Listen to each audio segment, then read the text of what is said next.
Hello, Barra. Today seems like a good day to talk about pleasure. Oh, it, Well, let's talk about pleasure of all sorts and why a couple of somatic energy folks like you and I are interested in pleasure. Why are you? How does pleasure factor into your work as a core energetics practitioner? I love that question. What I find myself really interested in is the biological nature of pleasure and the what happens in the brain when we allow pleasure in, and like what parts of the brain get activated, and then how that translates down into the nervous system. um, like the difference between like pleasure and happiness and fear. Where does fear come into it? So it's a great topic for me. Um, uh, you know, Alexander Lowen wrote a book in 1975 called Pleasure. It's ancient, and there's been of course, a lot of scientific studies have explored this topic. And when Seligman started exploring happiness, whatever year that was, the whole world around this opened up. And I use this striving for pleasure, striving for happiness, the resistance to allowing pleasure into our lives, the fear of allowing pleasure into my lives and into our lives. And I use this in my work with people, because of course everybody comes in to sessions saying they want more, Mhm. right? They want more. But when the possibility of opening up the space for more pleasure, more joy, more happiness is available to them, there is resistance that shows up. And then we have to work with that and explore what's the resistance. Why on earth would a human being resist pleasure? Well, so this goes really back to our roots, right? To the first 7 years of life. And if we have a pattern of not experiencing pleasure early in life, we're going to recreate our history and our adult experience.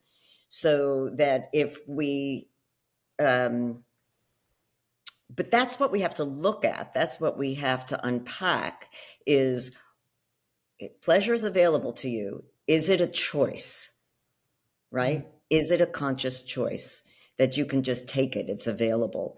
That's not to say that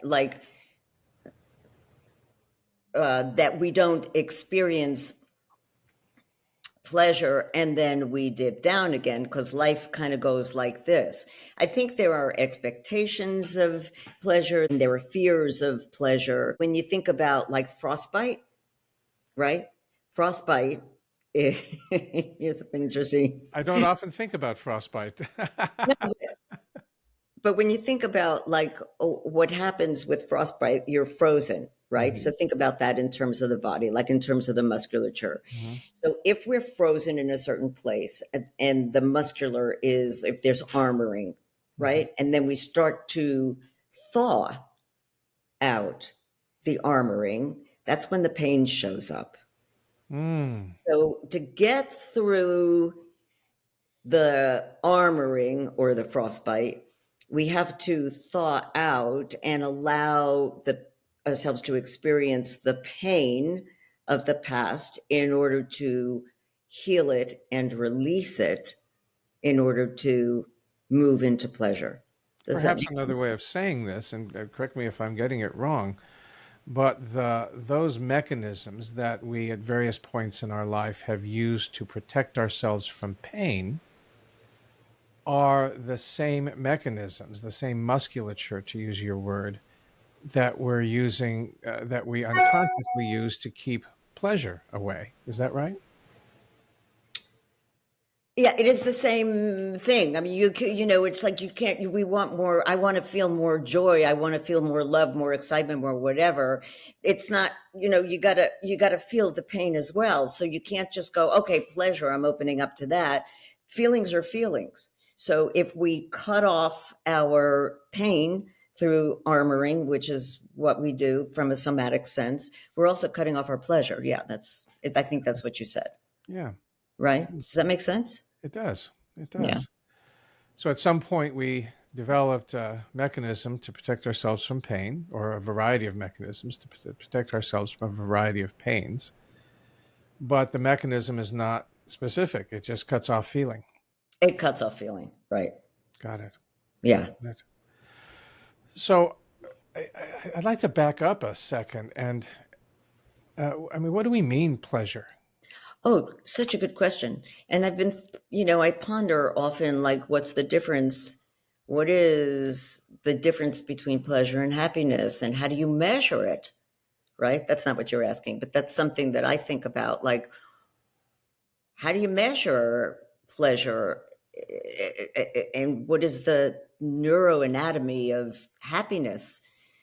Um, so I think of pleasure as short lived, visceral, can be experienced alone or with another. It can be caused by behaviors or substances or experiences. Art can give you pleasure. I have I don't know if you can see this here. I've got a little yoga hammock there. When I get in my yoga hammock and and I have a big release after doing aerial yoga, that's incredibly pleasurable experience. But it's in the body and it's in the mind, right? There's a Mm-hmm. connection there.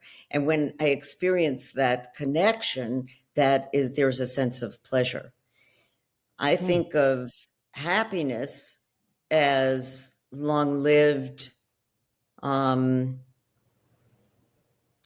maybe social, not something that can be gotten like in the immediate through substances or behaviors, or it's it's larger. Does that make sense? Yeah, it does. I have the benefit of having studied pleasure a lot outside of the core world, um, particularly with Mark Goffney. And in that field of study, we've explored pleasure at a lot of different types or levels. So we have the pleasure of the body. We have the pleasure of, when you and I sit down with our sons and have a wonderful conversation, there's pleasure other than pleasure of the body. Or if we get together with a friend, um, we're going out with a couple of friends tonight, JP and I, I haven't seen either of them in quite a number of years. I expect we will have the pleasure of companionship over that tonight, in addition to the delicious Indian food we'll be eating. But there's the pleasure of, um, one of the pleasures we've explored in my studies is the pleasure of doing something that is larger than yourself. I'm sure you experience Mm, this when you're working with your clients, and I know I do. I can work with 4 or 5 clients in a day and get to the end of the day, and all day I've been in pleasure. And I can look mm-hmm, back and say, oh gosh, that didn't even feel like work. I've been in pleasure all day. mm-hmm, Um, Other kinds of pleasure that we might think about are the pleasure of, oh, in deep meditation. And I know you've experienced this in deep meditation, a realization that there is no separation, mm-hmm, that I am one with the whole thing. There's a pleasure in that realization. Um, and on and on. There's the pleasure of realizing something precious about my unique experience. The pleasure of, oh gosh, we really could go on and on. There are lots of different kinds of pleasure, and so want to make sure that our viewers and listeners understand that we may be talking about something other than what society thinks about pleasure. When you look at American, or frankly not just American, but Western TV commercials in particular, they seem to be really focused on just sensual pleasure, the pleasure of eating a pizza with a lot of cheese in the crust, the pleasure of lying on a beach and drinking a Lowenbrau, these kind of very physical pleasures. But I think what we're talking about is much broader than that. Uh, Given that broader framing, are we talking about the same mechanisms of blockage to all of these kinds of pleasure, or are these blockages to pleasure around the body only, or how do you see that? Well, I think what you're asking is could one go into a deep meditative state and experience release or pleasure in that state and not experience it in the body? Is that what you're getting at? Well, I'm saying it's something other than a mere bodily pleasure, in the same sense that having a wonderful conversation with a friend you haven't talked to in a while. Yeah, I do think that when we have body consciousness, there's the body is alive. Even like a great conversation or a great session can bring pleasure, but it's not only up here, it's everywhere. So the mind body connection, when it's active and open, that we experience a cognitive pleasure, and at the same time my heart might be excited. Let me give you an example. I'm considering doing this neuroscience coaching program, and I was in an interview with somebody who is we're determining together whether it's a right fit, and I got really excited about this about this training. And so I could feel physically, I could feel my body is alive as I'm thinking about this, and I felt pleasure in the conversation. Mm. So for me, my experience is that it's one thing. And that has to do with body consciousness. Mm. So no matter what the source of the pleasure, then it's an embodied experience. It sounds like from your view. At the very least, it's partially an embodied experience. Well, yes, for sure. Yeah. Okay. Yeah.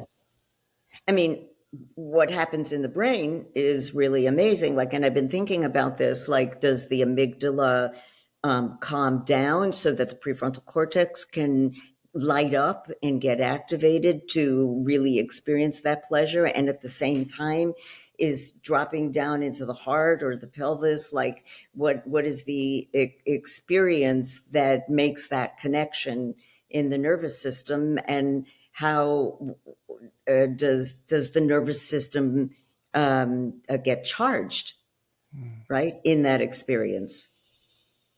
And then how long does that last, right? Is it a minute? Is it an hour? Is it a week? Like, how long does that experience last? I think that we have moments. This is my experience. There's no science here, but I think that we have moments of heightened pleasure, right? And then so it's like this, but Mhm. we're always striving for that. Mm. When you encounter a client, as I'm sure you often do, if not always do, who has some difficulty accessing her or his pleasure, what do you typically do? Yeah, such a good question. Um, we got to figure out what's the block, like what's in the way of the pleasure, and it could be anything. It could be trauma. It could be a belief system that needs to be addressed, or a limiting belief system. Like maybe somebody believes at some kind of unconscious level that they don't deserve Mm. to receive pleasure. An interesting side note here is if somebody is touch avoidant. Hmm. So physical touch can give pleasure, it can give harm, right? Depending on what the intention is. Hmm. And um, there are people who are touch avoidant to any kind of touch. And so that's an interesting concept. So that to me, I think comes from a limiting belief that they don't deserve to receive physical pleasure. Or, or there's also the cultural in some dimension, some aspects of our culture, there's the condemnation of pleasure as a pathway to damnation. That pleasure is a thing Yeah, to that's be true. avoided. That's pretty strong in some spiritual communities across all faiths. Uh, I don't, in my practice experience, I have not experienced that so much. Hmm. Got it. Right. Got it. But, we will like take a look at, is there fear Hmm. of pleasure? And, if somebody as a child was betrayed, or if somebody was humiliated for experiencing pleasure, or if somebody grew up in a family where pleasure was not allowed, Hmm. then that becomes a pattern Right. and a belief system. Right. And Or that's something that we have to pleasures then of certain unpack. kinds were allowed and pleasures of certain kinds were not allowed. Yeah. Right. Like maybe pleasure of food was allowed, but pleasure of touch was not. Right. Of course. In fact, when people grow up without, there's a lot of people who don't get physically touched by their parents. Yeah. How does that show up in their adulthood? They're not comfortable with touch. They want it, but they're not comfortable with it. And so if they're in your office, what do you do? Slow process, Yeah. slow Over week. process, build trust, build safety, work through it slowly. Yeah. And what does work through it? Just for those folks who are watching this who don't know how core energetics practitioners work, what might it look like? I know it's different for everybody, but what might it look Oh, sure. So we might have an exercise where we can't see what I'm doing now, but where we might like slowly come together with our hands, like? right? But very slowly, and then just experience it and just breathe into it and tolerate the anxiety that comes up when Mhm. you allow yourself to surrender to that. And there's also touch is communicated through the eyes, through eye contact, through beholding. So making eye contact and being touched in that way with somebody else's eyes, and tolerating, like you can really see into, when you really take a minute, we ground through the eyes. And when you allow yourself to be present with somebody else in such a way, the intimacy can be very intense and can be intimidating and scary for people. So we go nice and slow. Right. You and I have both experienced eye gazing, both at LifeSpring. How many moons ago was that? That was 30 some years ago. And slightly more recently at Shalom on Friday mornings, there's that eye gazing exercise. And what I've noticed in that exercise is that there is often quite a bit of terror. Yeah, there can be, Eye at being gazing alone. seen. Yeah. And then what also happens for some people, their first eye gazing, perhaps ever or in a long time, is they can be impacted in their emotional body in a way that they haven't allowed themselves to be. Uh, Hmm. this is why you always have boxes and boxes of Kleenex handy on a Friday morning in one of these retreats that I lead down here in North Carolina. You have to have lots of Kleenex handy because people are touched and then experience a different kind of pleasure than Hmm. pizza with extra cheese. You know, it's like it's that connection that they Hmm. haven't had before. It's And heart opening too.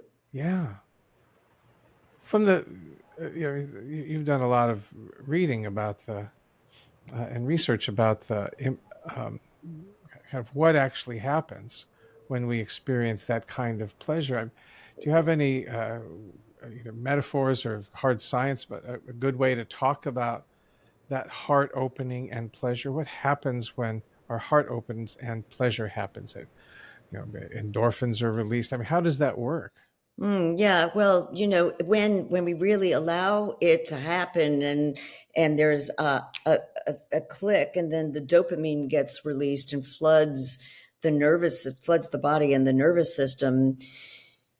The thing about that is that it doesn't last a long time. It's not meant to last a long time. It's brief, and so then we build on that slowly, and it's actually a very healing process.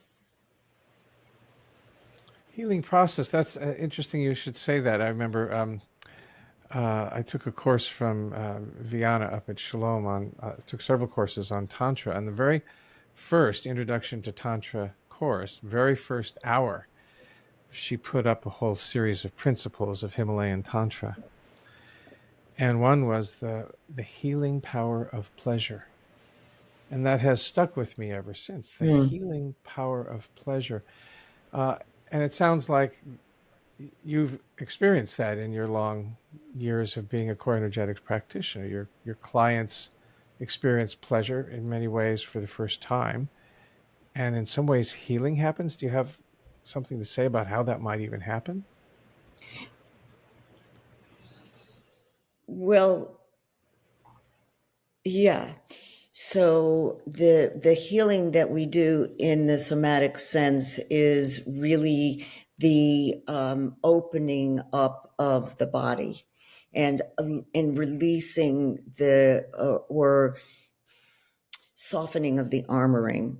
Mm. And so if there may be, like, we touch on pleasure and we allow ourselves to experience it a little bit, but then we might shut it down, and then we got to open that door again.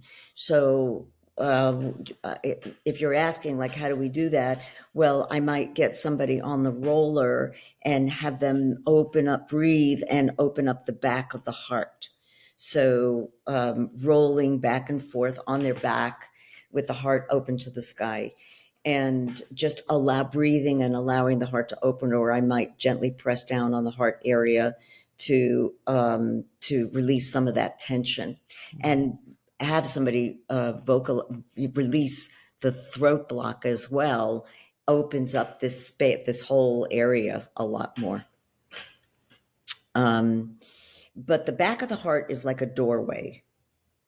So I think of it that way. It's like there's a doorway and there's a lot of protection back there. We all have that. Mhm. And so when we experience tension in between the shoulder blades or over to the left side, we want to, like, capitalize on that and open that doorway as much as we can for that healing process to start.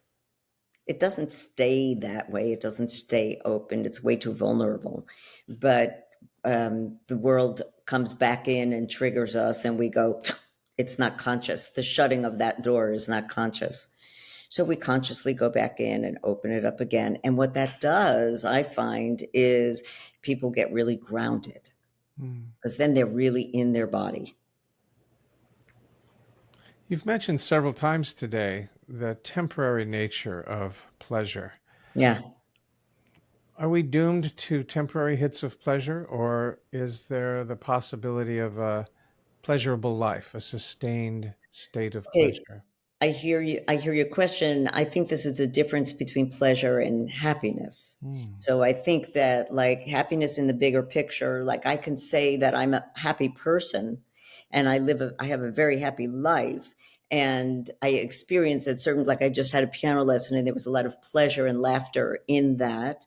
And at some point during the day, I may get an email or something that triggers me and shuts down the pleasure. That doesn't make me unhappy. Hopefully, I mean, in a healthy person, that won't make them necessarily unhappy, but it may trigger some stress, right? And the stress will then clamp down on the pleasure. I don't think of it as doomed. I don't think of pleasure as something that is to be gotten and held on to, right? It's like we got to keep it light, keep it loose, and it will come and go. And I think that's an important part of the process. Like, it needs to have the freedom to come and go and come and go. And because if it were there all the time, would we then actually appreciate it? I'd like to give it a try. But I think there are like, if I went to the theater production, musical signature theater, it knocked my socks off on last weekend. And it was great. I was like totally in my pleasure during and after. And several things about it was, first of all, it was incredibly produced, acted, directed, beautiful script, great music, all of that. But the surprise element of it, I think, may have added because I had low expectations. So I think the surprise element of it added to it, and that stayed with me for a little while. And then life came back. My life is good. I'm not complaining about my life, but it didn't. But it kind of got back to normal, right? And then the next day, Kevin made me like an amazing cup of coffee in the morning, and there was a sense of pleasure once again, like pleasure and gratitude about the fact that he makes great coffee, and I love it when he does that for me. So, so once again, the pleasure was heightened, and then I don't know that pleasure is sustained. I think it's more short lived, and I think that needs to be okay. Hmm. I mean, it doesn't need to be okay, but I think of it that way. Got it. I think I aspire to um, a more sustained experience of pleasure than short hits of it. I think that's why I've gone into this field, is because if I can get pleasure out of this session with this client, and then that session with that client, and that session with that client, and then go from that into dinner with Hubi, and then go from that into an evening of, let's say, reading a really good book and getting pleasure out of that, and then a really good night's sleep, and then a really good meal the next morning, and so on. I think perhaps I'm greedy, but I think I'm aspiring to, haven't nailed it yet, but aspiring to a sustained experience of pleasure, not merely happiness. Huh. Uh, Perhaps I think that's a great aspiration. And I do know that we get into countertransference with our clients, and our clients may trigger us. And I may overcook the salmon one night. I may get frustrated. It doesn't make me unhappy, but it's not as pleasurable as if it's cooked the way I like it cooked. Right. So a great meal brings great pleasure or a great session, but then the next session may be, a client who's angry with me for whatever reason. And then I have to deal with some things that might not be so pleasant, Huh. but Like what? very Let's enlightening. let's go down that path. If a client is angry with you, and therefore your pleasure is not as high, uh, what are those places avenues you have to go down that might not be so pleasure filled? And now we're getting a little intimate here. So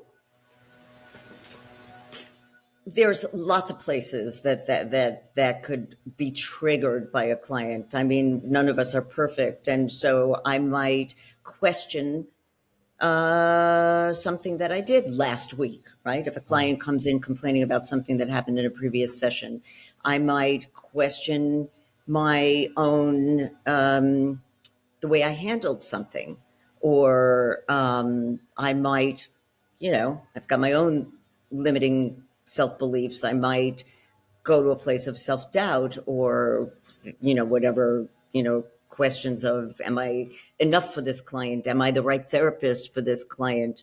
Would this person be better off working with somebody else? But to like breathe and then step back and like work with the client's issues, it depends on like if I feel attacked by the client. I don't mean physically attacked. I've never been physically attacked by the client, but thank goodness, I'm assuming that could happen, but it's never happened to me. But if I feel challenged, let's say, in a way that brings up my own history, right? When I get challenged, then I might contract in a way that I have historically, and then I need to ground and be in my body and feel my feet and breathe and remind myself I'm here with this client and I'm not 7 years old, and then I can work with the client. But if I get stuck in my countertransference, then it's hard to operate. Yeah. But it is certainly possible. I mean, the clients trigger us. I think that's realistic. Not all sessions are perfect. Not all sessions are going to be pleasurable, I think. That doesn't mean I don't learn from all of my sessions. I learn from, for me, a session is a good session. If the client walks out grounded, I feel good about it. If they're learning, if I'm learning, then if there's a sense of expansion, if the client is moving forward, then there's pleasure regardless. But I think we have to make way and be realistic about the fact that not all of our experiences in life are going to be pleasurable.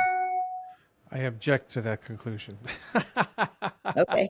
Well, no, I totally get it, and certainly not all the experiences in my life are pleasurable. I think I'm reminded in what you say, though, something about what you just said. I'm reminded of our friend Jerry, who used to say, pleasure is God's way of letting you know what he wants for you.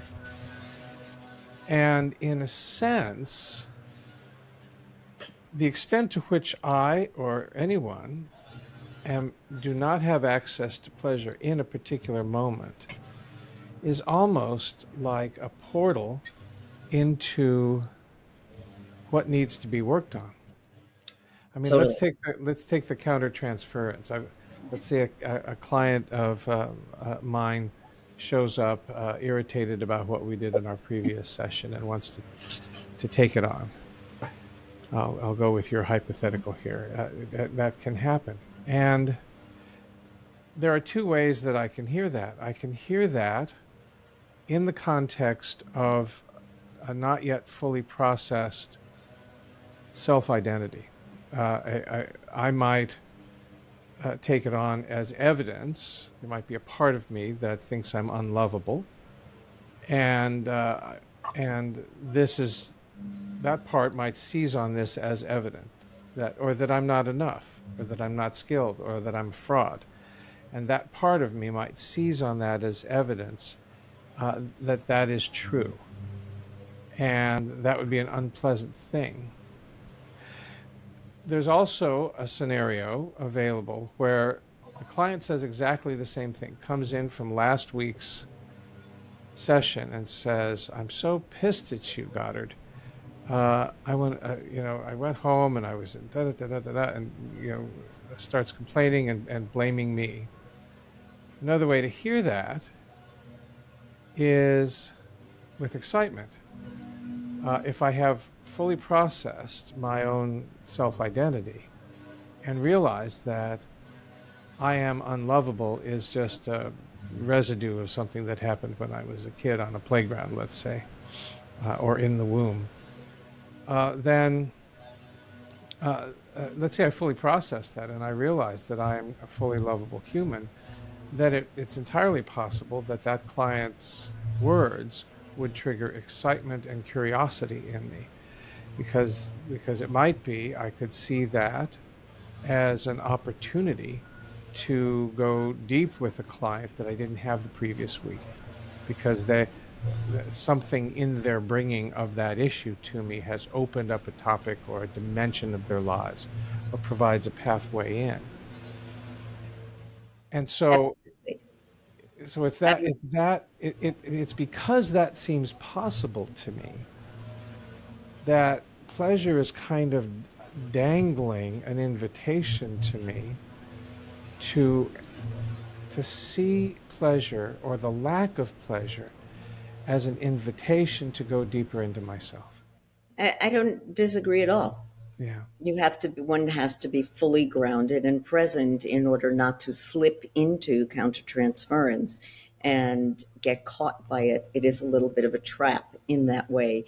And then we have to breathe and we have to recognize I've got my feet on the ground. I can feel my heart. I'm here. And so let's use this experience and let's get curious about it. Um, that's the goal, and we're all human, so we can get caught in the very human experience of questioning, am I the right therapist for this person? Did I screw up in the last session? Yeah. And make it where it really needs to be about the client, we can make it about us. Right. And that's the wrong place to go, but we're all human. Is a more like to just to jump back into the experience of pleasure. Like I'm having, let's say I'm having pleasure in this conversation, and right now, somebody just started to take I don't know if you can hear this, but somebody's taking a tree down not too far from here. It's very loud, and I'm having trouble hearing you. So Uh, that's limiting my immediate pleasure, right? That's like right now, right in the here and now.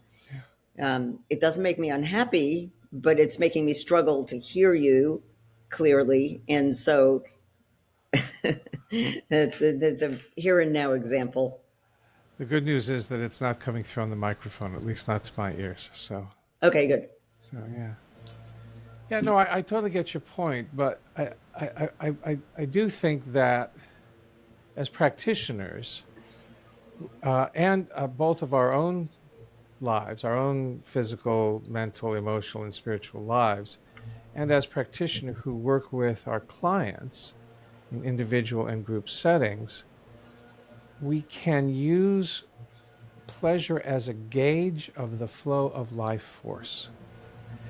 And since you and I deal with the flow of life force, whether and how fluidly pleasure is flowing in the person's life is a proxy for how free their life force is. And if it's not, then that can guide us into those blockages that you were talking about earlier.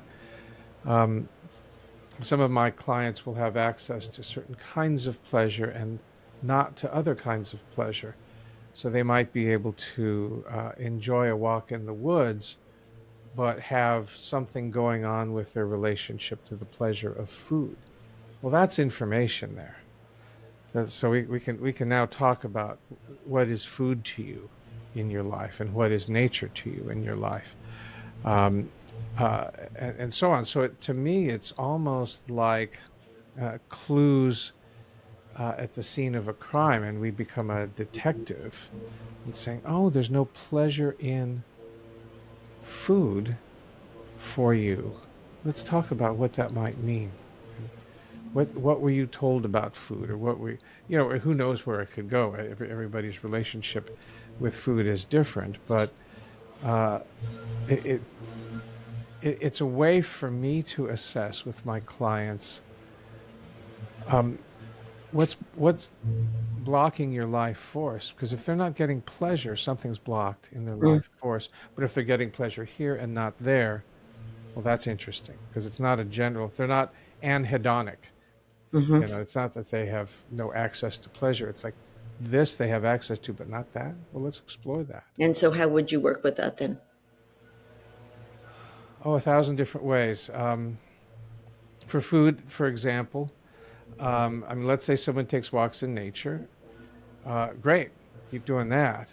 But let's explore what the relationship to food is. What's your notion about food? And when you talk about food, where do you feel that in your body?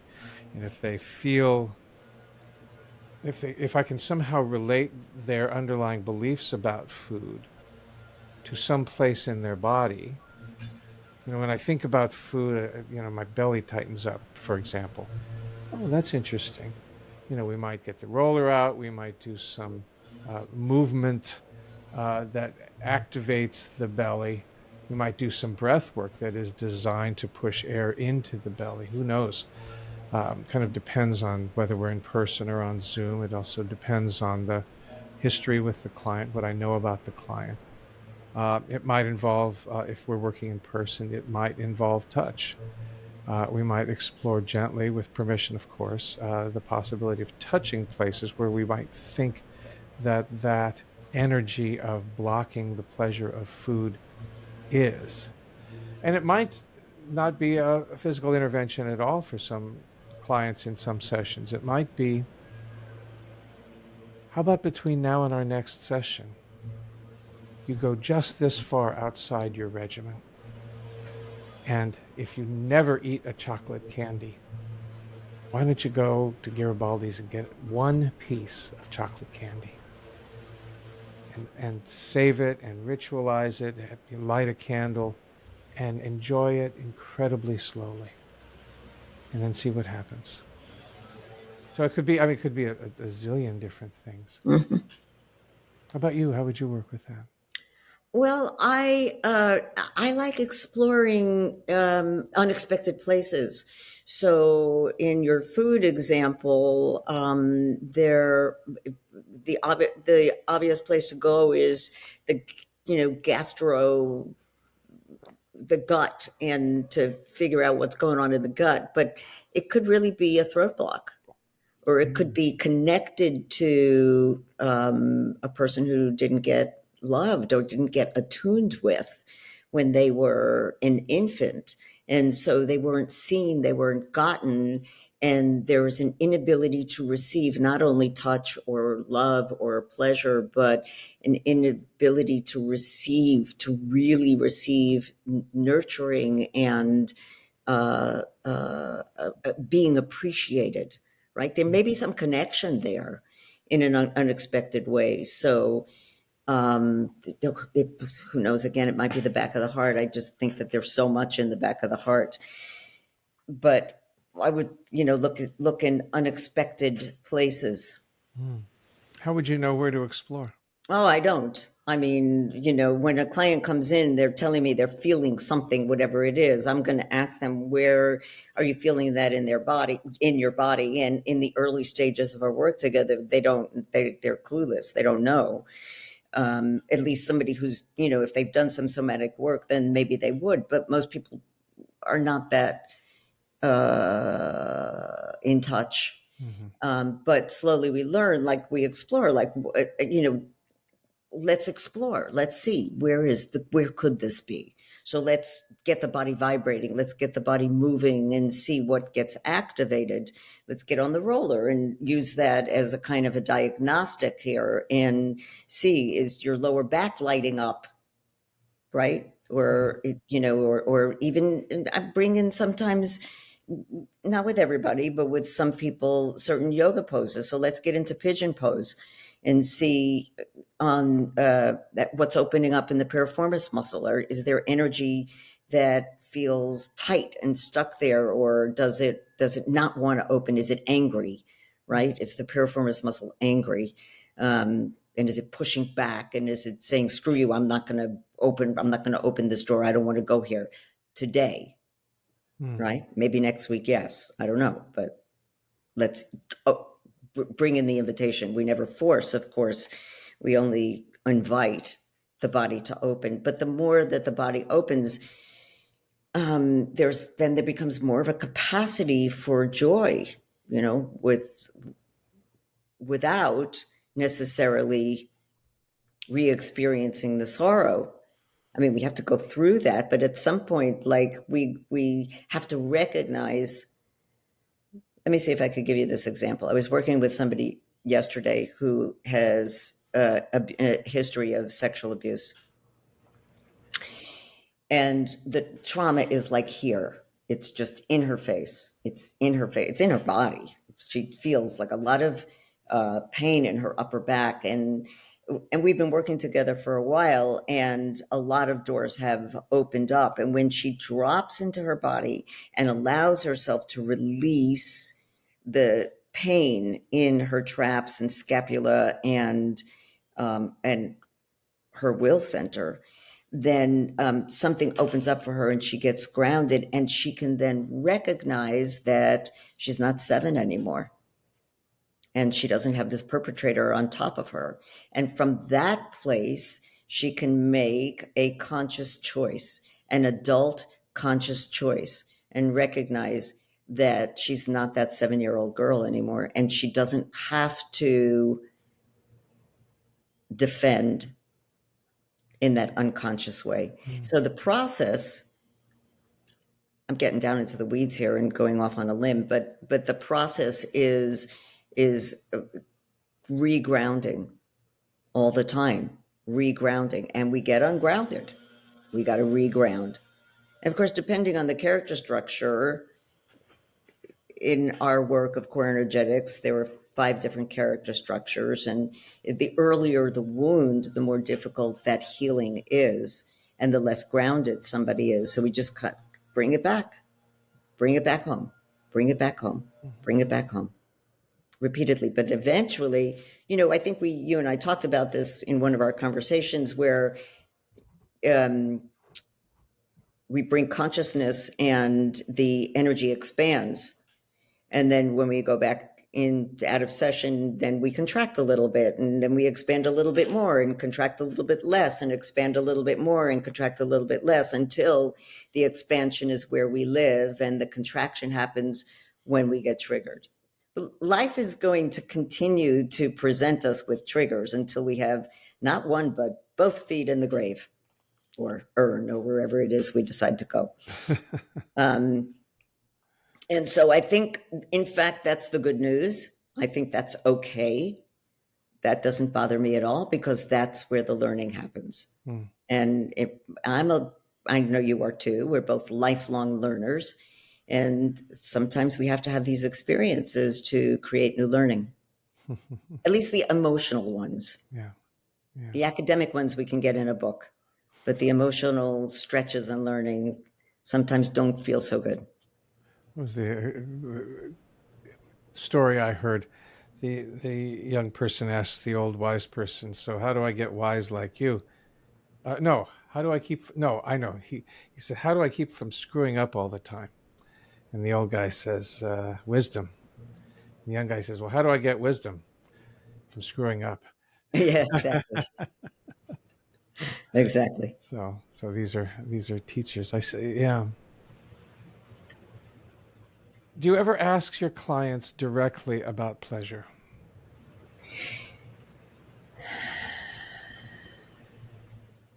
In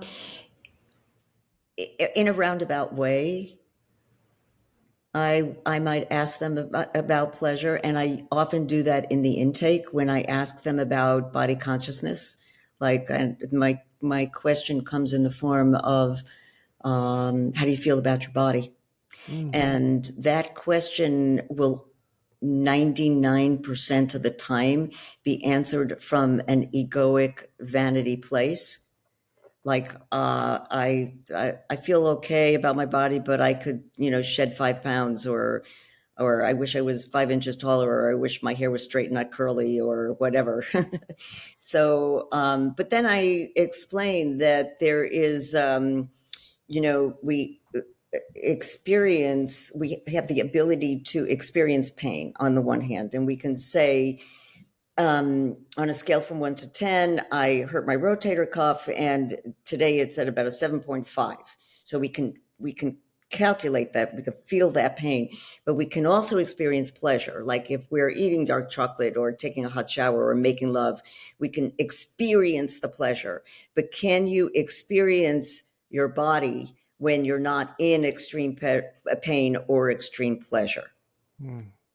And so that opens up the conversation about pleasure and pain together. And both of those are body consciousness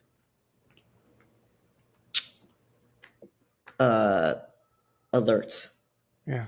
For some reason, Pink Floyd's "Comfortably Numb" came to mind. I think a good chunk of humanity is protecting itself so effectively that we are numb, and that's fine. And that's fine. And that's fine. Mm-hmm.